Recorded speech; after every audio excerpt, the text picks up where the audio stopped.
naman gawing pugad ng kalusugan. Punoy nito ng mga gulay na ubod ng healthy at budget-friendly. Dahil alam naming challenge para sa maraming mommy ang pagpapakain ng gulay sa kanilang mga anak, minabuti naming maghanap ng mga kakaibang veggie recipe na siguradong papatok sa panlasa ng ating mga chikiting. Ang good news, ang gagamitin nating mga gulay, madadali lang itanim sa ating mga bakuran at siguradong murang-mura sa mga pabilihan.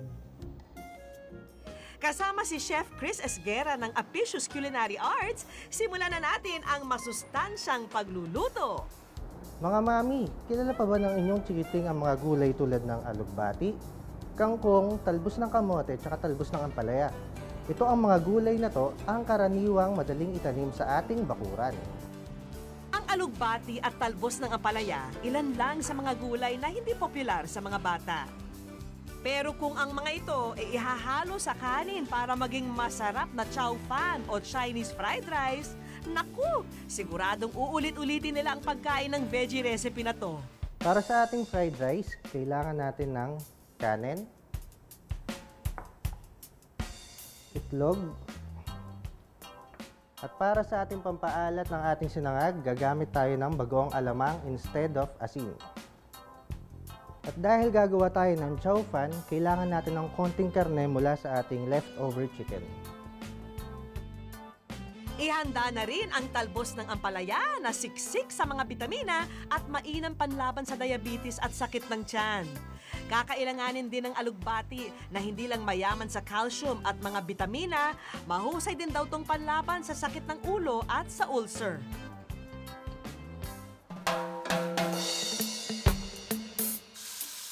Lutuin na ang manok sa mainit na mantika. Ilagay ang bagoong at hintaying manuot ang lasa nito sa manok. Isunod naman ang itlog. Ayan, pwede nang ilagay ang mga bida ng putahe, ang alugbati at talbos ng ampalaya.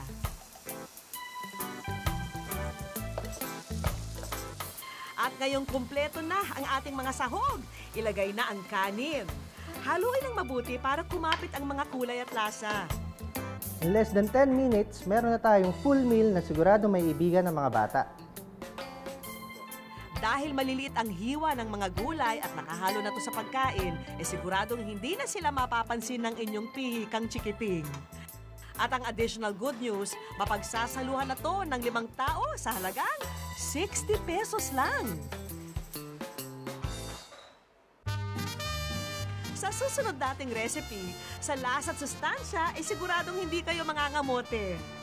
Gagamit tayo ng food processor o kaya ng blender para makagawa ng isang masustansyang dip gamit ang talbos ng kamote. Bukod sa hiniwang talbos ng kamote na good source daw ng antioxidants, ihanda rin ang garlic powder, cream cheese, itlog, nachos at lemon. Huwag din kalimutan ang asin at paminta, ha? Pagsamasamahin lang sa ating food processor o kaya blender ang cream cheese.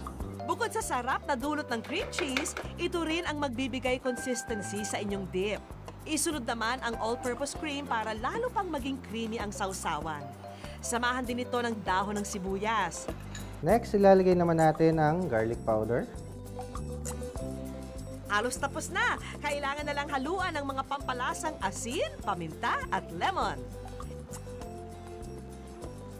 So karaniwan ng dip ay nilalagyan natin ng lemon juice or any acid para i-cut off niya yung creaminess ng mga ingredients natin. And finally, ang gulay na mainam sa pagpababa ng ating blood sugar at cholesterol at mayaman sa magnesium, manganese at iron, ang talbos ng kamote. I-blend lang ito ng saglit para maging pino ang sausawan at maghalo ng maigi ang mga lasa. Yan. So ito na ang ating talbos ng kamote dip. Talbos ng kamote, bukod sa masustansya na, mainam na substitute rin to sa spinach or sa kulites.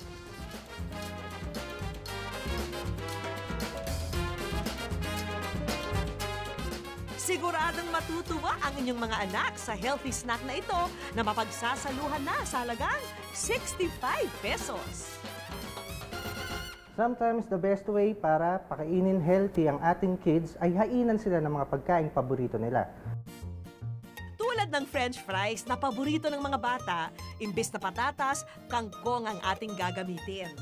Kailangan lang ng harina, parmesan cheese, itlog, at ang mga pampalasang asin, paminta at chili pepper. Siyempre, hindi mawawala ang kangkong na siksik sa iron, pati na rin sa vitamin A at lutein na mainam para sa mga mata. So una ay lalagyan natin ng asin at paminta ang ating harina. Ngayong may lasa na ang ating coating, samahan naman ito ng itlog na magsisilbing binder. Haluin lang ito ng mabuti hanggang sa medyo lumapot ang consistency nito. Ganun lang kasimple at ready na agad ang ating coating. Pwede na nating ilubog dito ang kangkong bago ito prituhin. And para mas maging interesting sa ating mga kids ang ating kangkong fries, lalagyan natin siya ng cheese powder at konting-konting chili powder. O hindi ba't mas masarap ang fries pag may flavor? Kaya para rito, pwedeng mag-eksperimento. At ang good news, sa healthy recipe na to, 40 pesos lang ang inyong magagastos. Sa paglalagay ng gulay sa mga paboritong pagkain ng ating mga anak, masisiguro natin kumpleto ang sustansya na kanilang makukuha. At malay natin, sa panay nating pagsasahog ng mga gulay, makasanayan na rin nila ang pagkain ng mga ito. At eto pa ang mga good news na dapat niyong abangan. Ito nagpapanatili ng mga life processes sa ating mga katawan.